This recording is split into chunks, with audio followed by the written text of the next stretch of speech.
Property can be a lucrative game, but how do you grow from a humble home to a profitable portfolio? Sunrise consumer correspondent Sean White caught up with a Sydney investor who started with $25,000 in savings from work as a tutor and waiter and turned it into a $5 million portfolio. Owning a home is the great Australian dream, and some people dream even bigger, investing in property. But it's getting a little tougher out there for rent investors in this current climate. With rising interest rates, what that means is the cost to hold the investment property can get a lot greater. In 2011, Sydney resident Colin Lee took $25,000 in savings, and with some help from his mum and dad, he bought his first house. And so I just, grit my teeth, saved up as much as possible, spend less.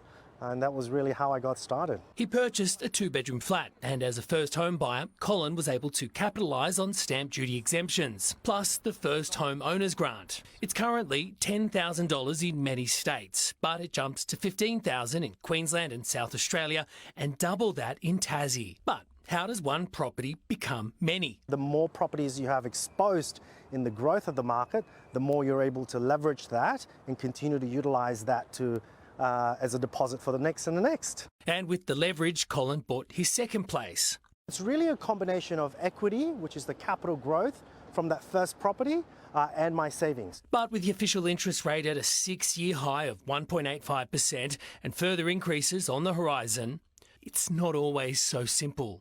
You've got to look at how much rent you're taking in on the investment property and what your repayments are, as well as adding to that what your rental is at the property you're living at. It can get a little tough at the moment, and I think rent investors really need to look at their budget closely. And where to buy. The rent investors that have done the best are the ones that have looked at really affordable locations with really strong rental demand. They've always had tenants, and tenants have been paying really good rental returns. But that's not all you need to consider. Buy properties into areas that are good, close to infrastructure and investment from the state and local governments.